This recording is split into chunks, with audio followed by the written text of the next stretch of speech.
Amugamba mutya tuli wano olwaleero okuwulira okusaba kwa Bey Patrick Mulwana amanyidwa nga Alienskin kusaba tulabe oba leero Bey bagimu oba basobola okubeerako n'ababenga just ali ku level ya kyalo nga chairman then omuntu n'atuuka n'abeerako n'ababenga alina erinnya lyakoze nga abamugobenga mu ngeri eboobera kitegeeza Alienskin obuwagizi buva mu bases nnyingi buva mu bavuzi ba piki bavuzi b'emmotoka abageto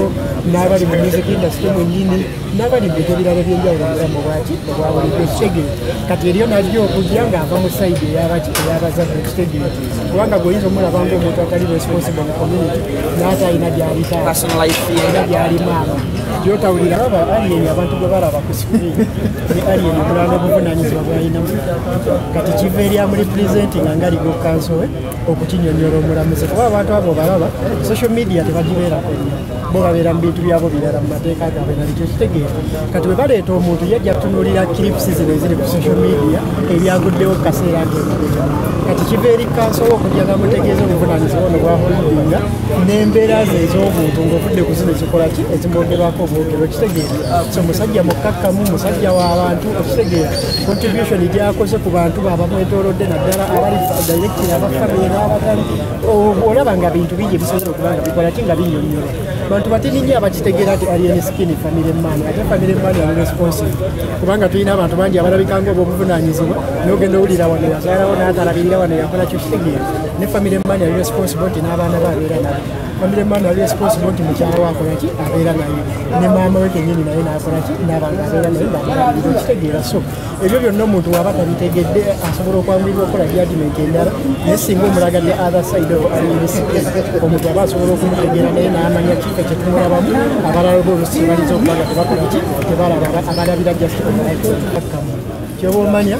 eri abantu abakimanyi nti bo basobola okuba nga bakola ki nga batambulira wansi w'amateeka ekitegeeza bantu bandibadde bagamba Alienskin yali abavudero yali abavudero vidiyo nezijja nga ye kennyini yalinga akyeyogerera nakugamba mu nsimu ne baba basobola okuba bodiki bwe baba basobola okuba meya Lukwago Jake kitegeeza naye muntu wa bulijjo nga abalala naye asobola okukola ki naye asobola okukubwa Jake olunaku olwaleero tuze ku kooti tukeddeko tukipinge discipline tukuume empisa waleme kubaawo kawaayiro konna kyate baze bakola bwe bati nekikola bwe kiti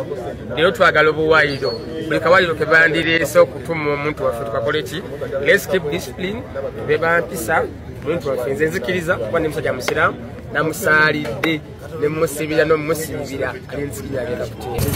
okukkiriza kwaffe n'essaala zaffe ze tutaddemu ennyingi Katonda yaziwuliriza era tumusuubira okuziddamu olunaku olwaleero Alienskin ateebwe abamulabamu ebirungi n'abamanyi ebigendererwa binaffe abaliko okumpi naye tumanya Alienskin yange kozi omuntu nawe omubeere waatusaba mutazeera okitegedde naye omuntu omuli kumpi woomanya kikyali ekituufu Mama Fangoni atuuse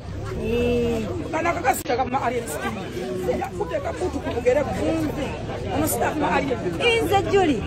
Wasigwana mukasa nedda nze Juli Tuntaka mukamera nga gwana mukasa Nze Juli Nze na mukasa Mama Fangoni za mama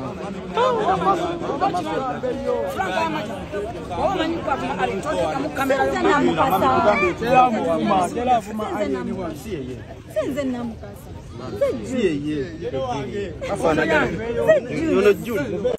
mulaba tebannagulawo